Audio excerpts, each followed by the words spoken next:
తప్పు జరిగినా నేను తప్పకుండా వస్తాను. భారతీయుడుకు చావే లేదు. శంకర్ సినిమాకి మ్యాక్సిమం ఏఆర్ రెహమాన్ గారే మ్యూజిక్ ఇస్తారు.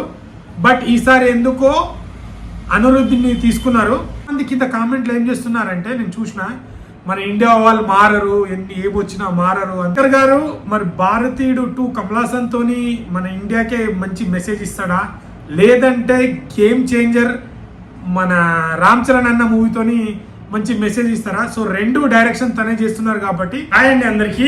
సో భారతీయుడు 2 నుంచి అయితే ఒక అప్డేట్ వచ్చింది.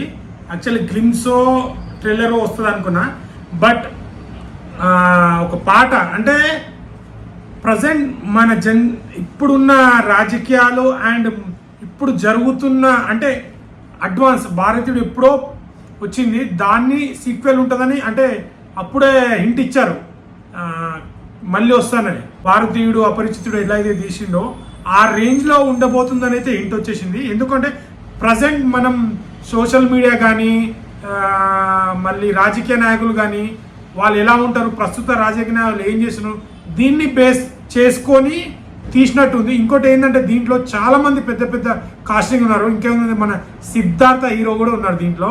నేను ఎక్స్పెక్ట్ చేయలేదు సిద్ధార్థ ఉంటాడని. సో సిద్ధార్థ ఉన్నాడు. సాంగ్ అయితే చాలా బాగుందండి.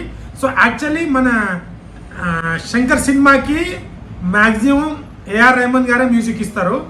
బట్ ఈసారి ఎందుకో అనిరుద్ధిని తీసుకున్నారు. బట్ సో రెహమాన్ అంతా అయితే నాకు అనిపించలేదు మ్యూజిక్. బట్ ఓకే, సాంగ్ ఎక్కడో ఇన్నంత ఫీలింగ్ అనిపిస్తుంది. బట్ సాంగ్ వింటుంటే బాగా అనిపిస్తుంది. సినిమా మొత్తం ఎలా ఉంటుందో చూడాలి మ్యూజిక్.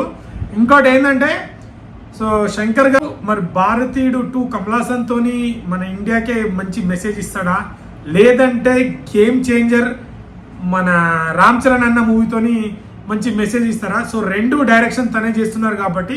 సో 2 ఆల్మోస్ట్ ఒకటే సబ్జెక్ట్ ఉంటుంది. సో ఇది కమల్ హాసన్ అయితే 2 ఆల్మోస్ట్ శంకర్ గారే కాబట్టి. సో చూడాలి. సినిమా అయితే ప్రజెంట్ మన ఇండియాలో జరుగుతున్న అక్రమాలు కానీ రాజకీయ నాయకులు కానీ వీళ్ళ మీద బేస్ అయి ఉంటుందని అనుకుంటున్నా. బట్ అది కూడా మంచి మెసేజ్ ఉంటేనే నడుస్తుంది. లేదంటే ఎందుకంటే ఇప్పుడు రాజకీయ సినిమాలు అంటే రాజకీయ బ్యాక్గ్రాప్లో వచ్చిన సినిమాలు అంతా రిపీటెడ్ ఆడియన్స్ కానీ చూడట్లేదు. అంటే ఏదో ఒక మ్యాజిక్ ఉండాలి. సో ఆ శంకర్ గారు అండ్ కమల్ హాసన్ ఆల్మోస్ట్ మన కమల్ హాసన్ అంటే యాక్టింగ్తో పిండేస్తారు, శంకర్ గారు కూడా ఉంటారు. బట్ వీళ్ళిద్దరు ఒక మ్యాజిక్ చేసి ఇప్పుడు జనరేషన్కి వావ్ ఇది నిజమే కదా అన్నట్టు చేస్తే బాగుంటుంది. సో ఇంకోటి చాలా మంది కింద కామెంట్లు ఏం చేస్తున్నారంటే, నేను చూసిన మన ఇండియా వాళ్ళు మారరు, ఎన్ని ఏమొచ్చినా మారరు, అంతే ఉంటారు అని అంటున్నారు. సో చూడాలి సినిమా వచ్చిన తర్వాత సో మనకి ఎలాంటి మెసేజ్ ఇస్తారు శంకర్ గారు. సో మనకి నచ్చుతుందా నచ్చదా అనేది చూడాలి. సో గేమ్ చేంజర్ ద్వారా మంచి మెసేజ్ ఇస్తారా, లేకుంటే ఇండియన్ 2 ద్వారా మెసేజ్ ఇస్తారా? సో మీరు కమెంట్ చేయండి. భారతీయుడు